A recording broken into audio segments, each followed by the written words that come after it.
Hello everyone. This is the YouTube, which is titled The Judicial Meeting.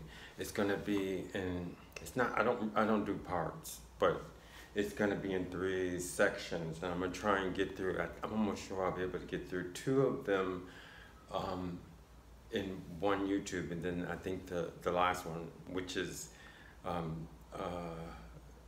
after the judicial meeting, will be next week. But the most important ones, I'm going to try and get through those 2 today. That is before and at the judicial meeting.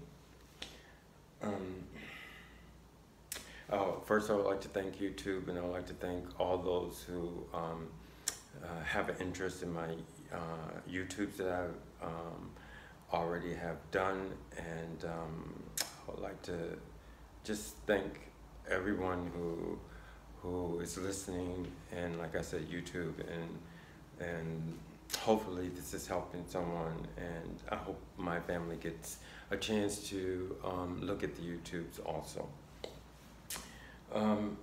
So now, before the judicial meeting,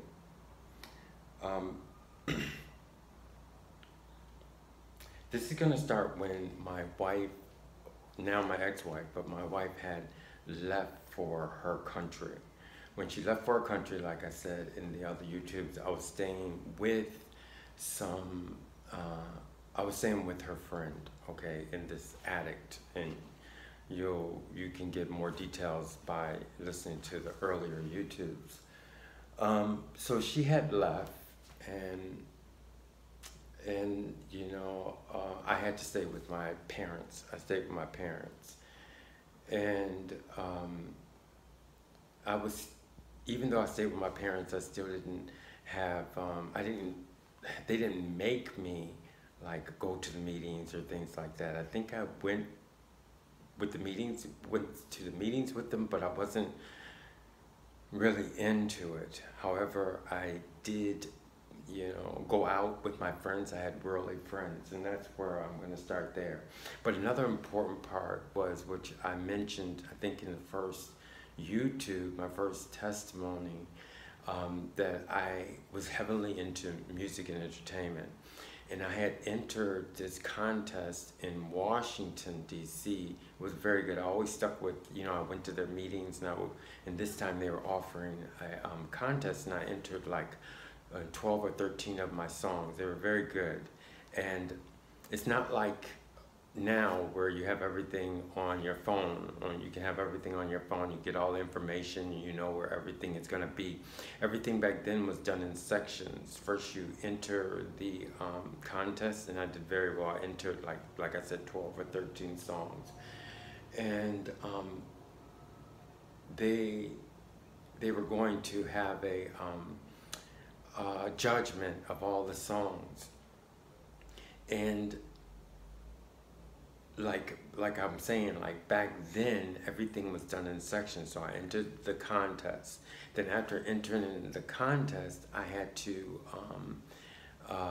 find out information later on where the event was going to take place, and that's and I was getting my mail at my mother's house, or where I used to live, you know, with my parents.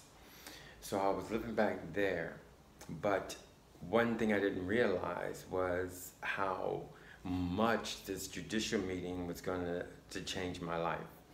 Like I said, I didn't really plan anything. I just know that God wanted me to do certain things, and I had to go along with that. A lot of people feel that if you plan or you make this arrangement or this arrangement, you could do that, but the thing about it is there are so many things that go in contradiction to what your plan is going to be. So that's why it's best just to follow what God wants to do, because He handles everything. He synchronizes other things, to whereas I didn't plan anything. I just said, I know what I had to do, and I did it, which makes it more abstract, but yet you're also able to see more things. So when I explained to you things, I could see spiritual things because I didn't have the plan. I didn't say, oh, okay, I'm going to do this, I want this done, I want this done, I want this done. That means that your attention is mostly on physical things, so you miss a lot. So I went the abstract plan, so I was able to feel the things that were happening to me, and I didn't know what was going to come up after that. So I had these friends. After my ex-wife's leave, I had friends. I was staying at home. I had transportation, but my transportation was on a lease. I think I had a car lease. I didn't know when it was going to run out because everything was happening so fast. So here we go. I had my friends. I had a very important friend. I think he was, I'm not sure if he was Muslim or not, but we were just very good friends. I'm almost sure maybe he was Muslim, but he was a very good friend of mine. And our friends, it was like maybe like 6 friends, and it was growing. And when I say friends, it's the friends that I would associate with. Of course, they all were in the world. I think it was like, it started out with like 3 girls and 3 guys, and I was one of the guys. And we would go out to, we had so much fun, and I thought about what my friend had told me. I put in the early YouTube when she told me there's nice people out here too. And while I was enjoying the nice people that were out there, I mean, we weren't into any drugs or anything like that. We just we're enjoying life, okay? I think we had like maybe like 2 or 3 cars, and we would drive around.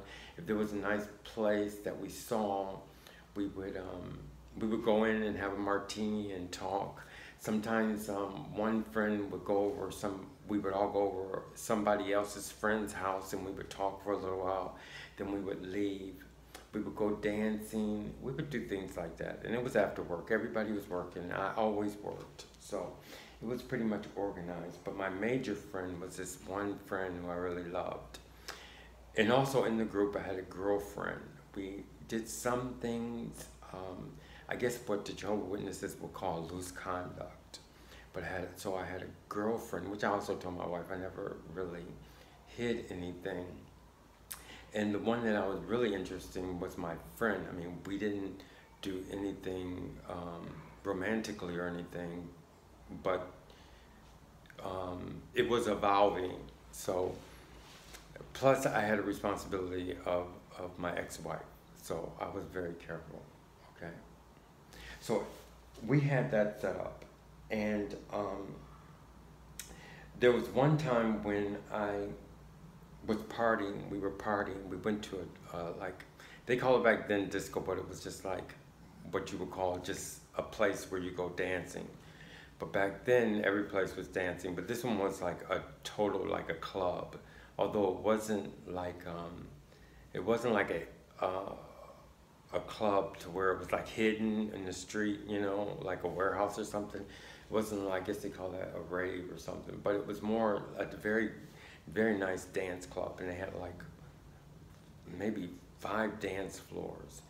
And I knew when my ex-wife had left, I knew it was the right time to, which I had waited for so long, to like, how can I say, detach myself from the organization.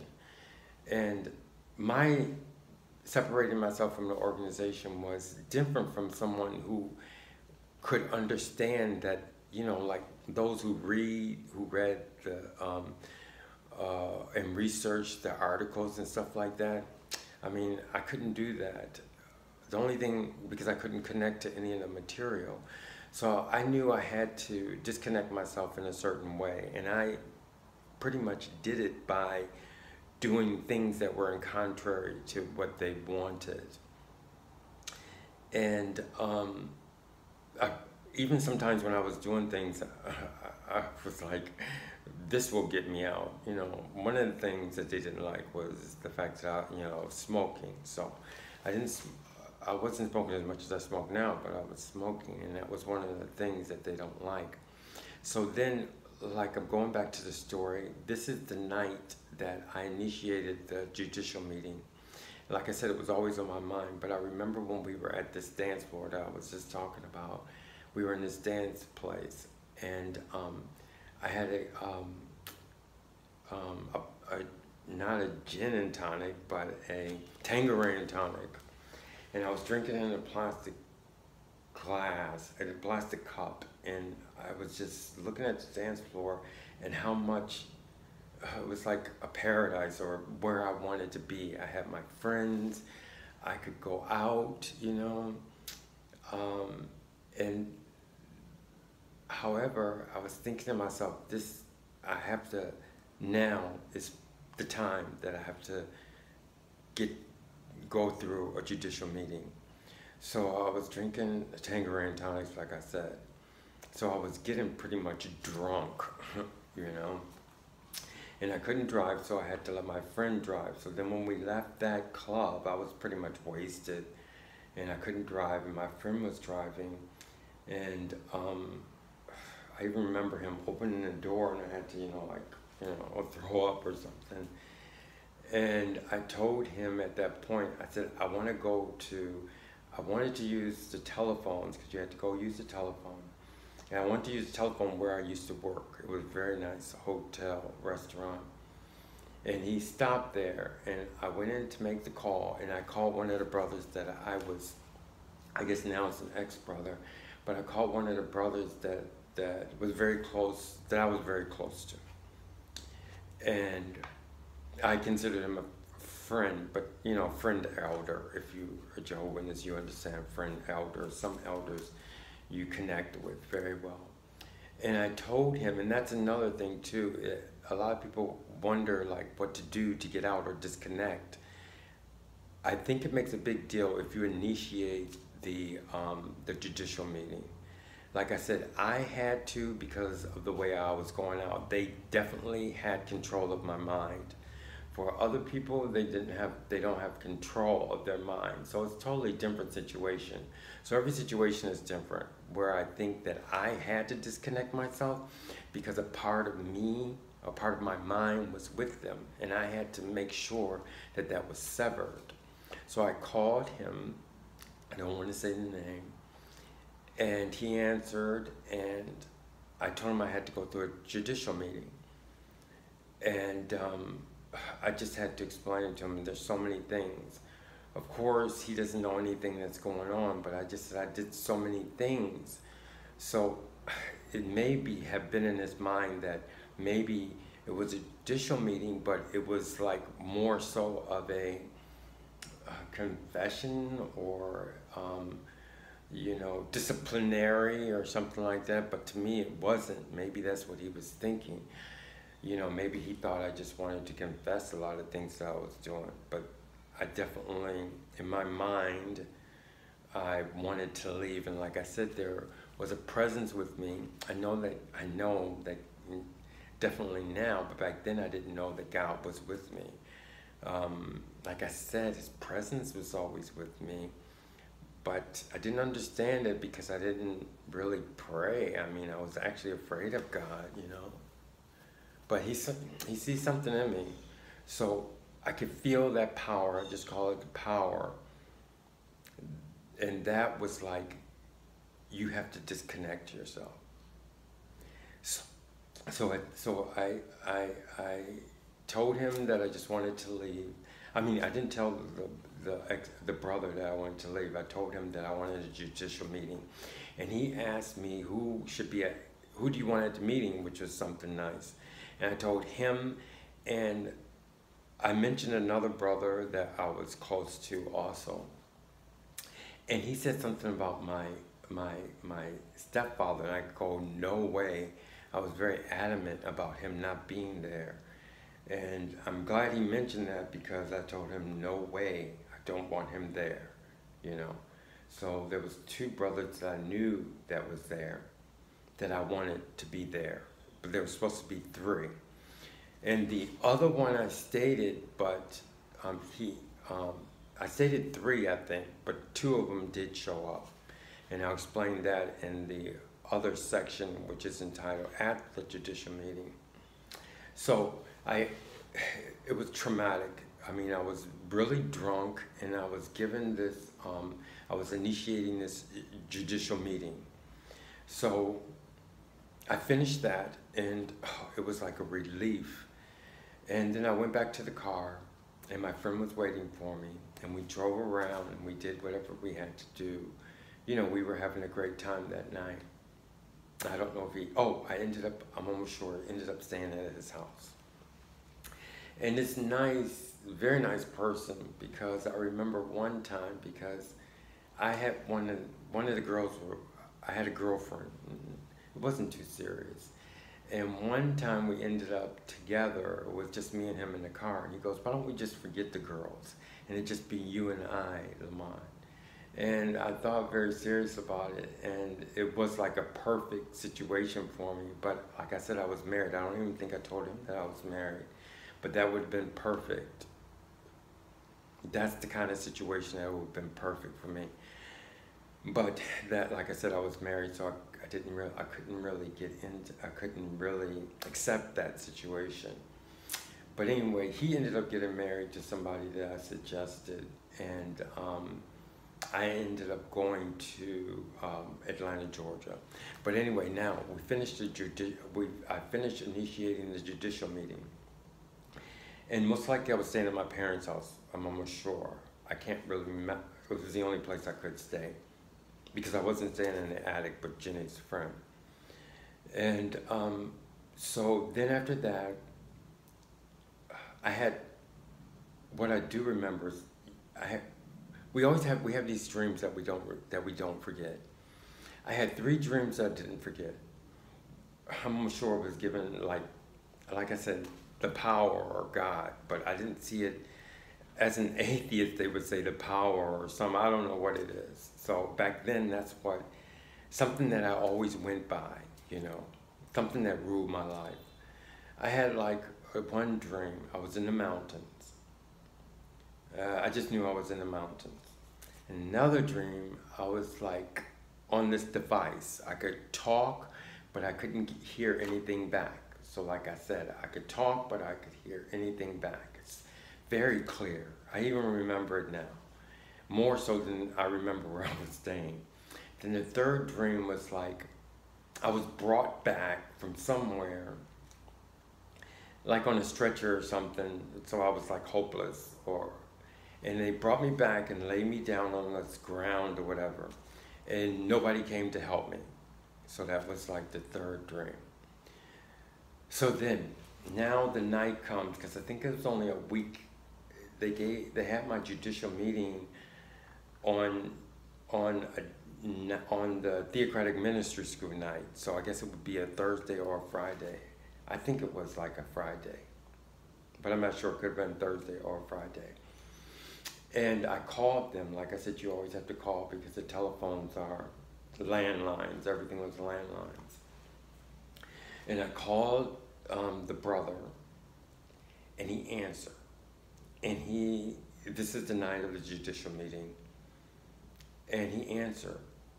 And he said, everybody has to be gone, but there's yours. I'm almost sure, but it was my stepfather had a problem leaving with his car. And of course, I did not want him there whatsoever. And I went into this thing, like the same thing that happened to me when I was telling you about when my ex-wife was in the operation room and I was in a waiting room. The same thing happened. I went through this concentration or something to where I was like almost like I was there where the cars were and where the commotion was, and I could see everything, but I didn't notice any details. That's how deep in prayer or whatever I was in. And then I was still on the phone, and the brother came back and goes, everything's all right. They're leaving. They fixed everything. And it was a relief, but I kind of thought it was like I don't know why I thought it was like a setup, because I didn't want a setup for my stepfather. I'm almost sure he wanted to be there so bad. So anyway, then I drove there, and when I drove there, I was kind of afraid that he was going to be there, but everything was clean. It was almost like nobody was there. It was like vacant. So then I got there and I went in. There was nobody there but the people that he said was going to be there. So now I'm going into at the judicial meeting. This is the second section. It's going great, time-wise. So I'm at the judicial meeting. This is in the Kingdom Hall. And when you come in, there's a lobby, and then on the left-hand side, pretty much all the plans of the Kingdom Hall are very simple. I mean, but we have the lobby, you know, the section, and then they have the auditorium in front, and then to the left, where you open the door, to the left there's a room, okay? The library, I guess, but it was very small. And I went into the judicial meeting. Now, I was sitting on one side of the room. It was a very small room where they also would give the second talk. You know, they have talks. Not everybody understands that who a Jehovah Witness. And so I sat on one side, and then in front of me was the brother that I had talked to, initiated the judicial meeting. And then they had, like, on a row just in front of me, very close, there was another brother that I really cared about. He was a good friend. He was an elder also. And then they had someone else that I seen him, but I didn't know him, okay? And he was sitting in front of the brother that I had initiated the judicial meeting with. Now, the brother that I initiated the judicial meeting with, he was facing me. The other ones was kind of like, you know, they had to like turn to me. So it was, most of them were like facing the major person that I had initiated the meeting from. And the first thing I had told him is that I'm sorry, but I have to use like slang language. So I told him I didn't want to use, like, because of the things that I did, I didn't want to use, you know, like generic terms or, you know, proper terms, you know, like, you know, like things that you do with sex or masturbation or things like that. So, or loose conduct, I didn't want to use those terms. So I explained to them that, and they approved. They go, okay, no problem. And I explained to them in detail all the things that I did. You know, I even told them that recently I had a girlfriend, you know, my ex-wife is gone, and we have a group together that I party with, that we go out, I smoke, you know. I told him the things, the relationships I had with how I, you know, did things with men. I told him about, just like I told you, I told him about my girlfriend. I told him that they know that I smoked. I'm pretty much sure they could smell them. And then I went into some, because I had to, the power that I had with me just wanted me out of there. So I told him also that, you know, demons, I said, oh, they're like, they like me, you know, things like that. Just all those things. It was like, pretty much I was saying things that they would say, you're disconnected. I mean, you're disfellowship. That's what I wanted from the meeting. That's the goal that I had in everything that I said, okay? So that's was pretty much my theme of the judicial meeting. But remember, these people are very close to me. The only thing that helped me to even disconnect myself was that there was one person there that I did not want to be there. I mean, I didn't know him. So after I stated everything, I mean, nothing shocked anybody. Even when I said demons, I said they really liked me and stuff like that. That I think was exaggerating, but I just wanted to say everything that to get out of that situation, and that's what the power or whatever I had with me wanted me to do. That was the thing. So I did that, and I even told him there was like a demon, like, because there was a door. I told him there was a demon right there, which now I can see, because in being a Jehovah's Witness, you think everything is demons. You never really think about angels, which I'm almost sure I could feel, and I kept remembering, but it was an angel at the door, like ready to accept me, because I had to disconnect myself from this organization, this demonized organization, and I had to be accepted. Someone was there waiting for me at the door, but I called them a demon, but it wasn't. It was a beautiful angel. And now that I can see him, because you can remember, I can remember back, but I can see the beauty of, it's not visual. We have, I mean, it was a spiritual beauty that was there, you know. And I noticed also that I could started sensing things like that because I was getting ready to disconnect myself from them. So anyway, after they collected all their information, they said, okay, we're going to have this meeting. We're going to decide what we're going to do, okay?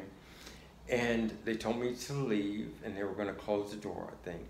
And I went up to the front of the congregation, you know, where the podium was, the stage. And I sat in the front, and they had the door closed. And this is the first time that I felt spiritual things. It was the first time. It was almost as if the power, which I didn't know it was God or whatever, it was like an altar, something that you see at the church, but a lot of people don't realize, but the altar in the church is just like a replica of what you're actually seeing, or what you're actually seeing spiritually. It's just a replica, okay? And your mind or whatever, your spiritual self goes to that place. But anyway, that's as close as I could get to what I saw back then, because I didn't know what anything was.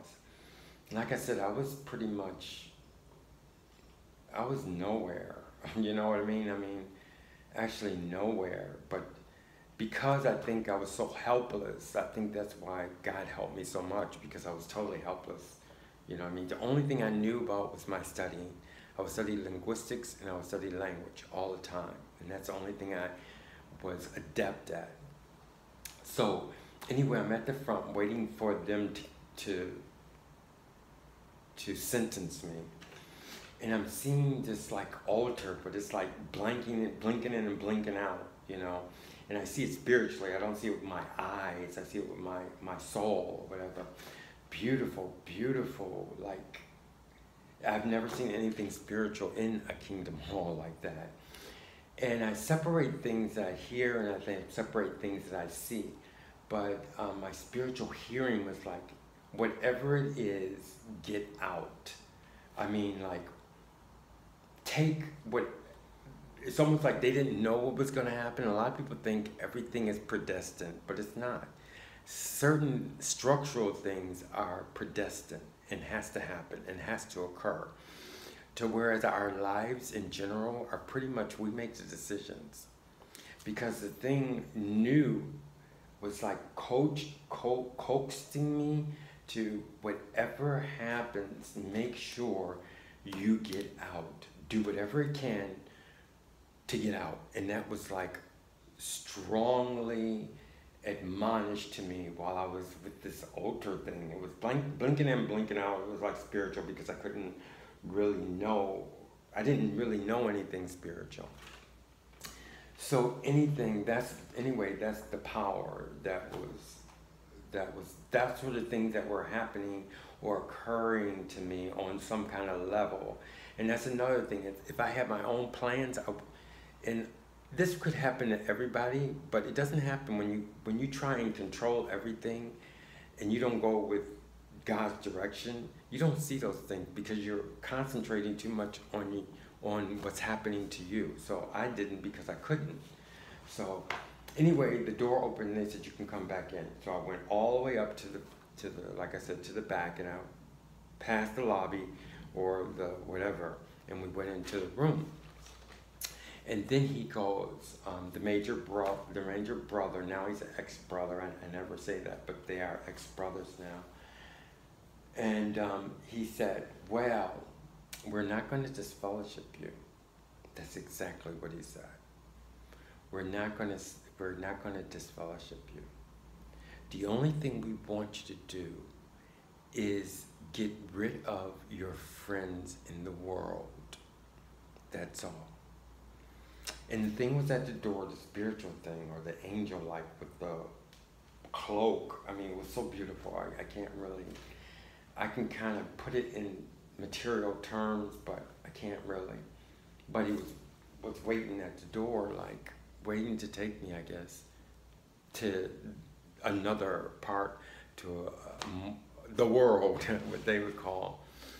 And that's the only thing I could think about is what I have felt that God was telling me. It's like, get out.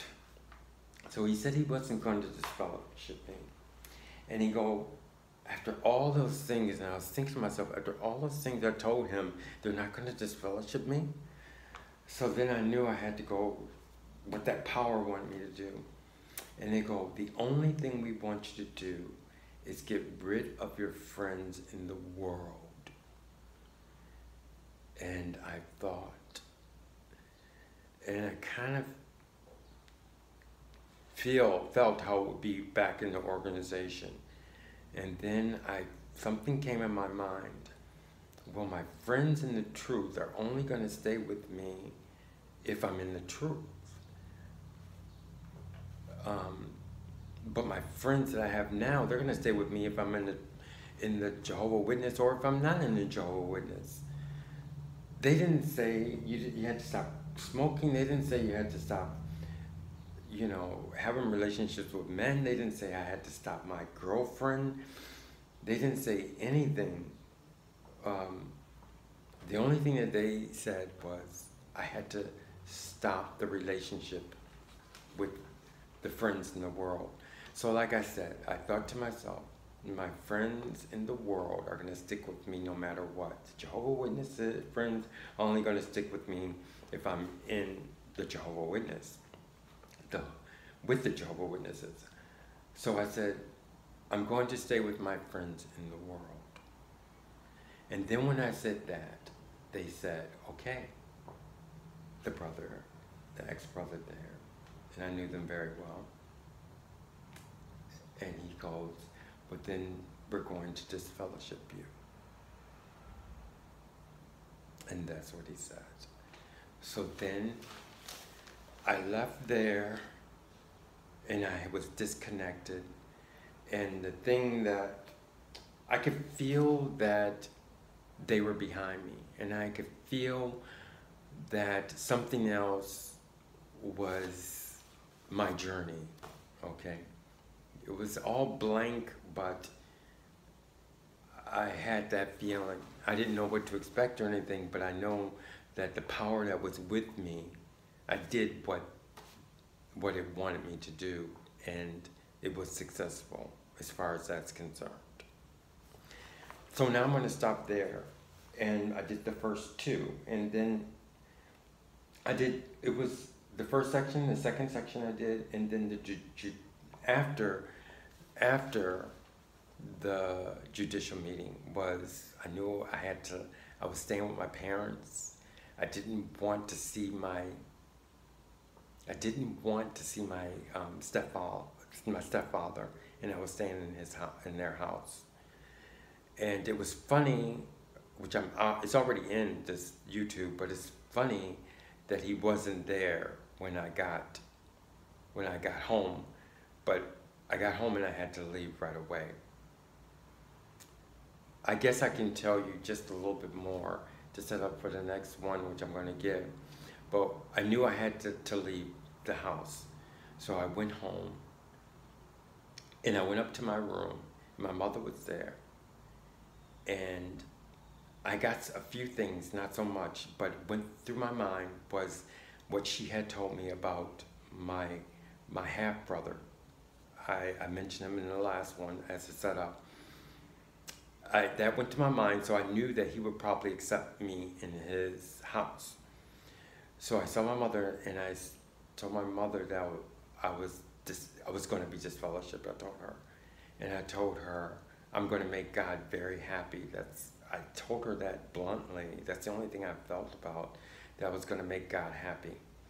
And then I didn't want to explain anything, so I was walking down the stairs on the first level, and she started crying, and I felt so bad. I wanted to talk to her, but I knew I had to get out of there. And she goes, "What did you do? What did you do?" And I go, "I just did everything." I didn't want to explain to her everything. And she was crying. I could see her hair was down, and I felt bad for that. But then I went down the stairs and I called my half brother.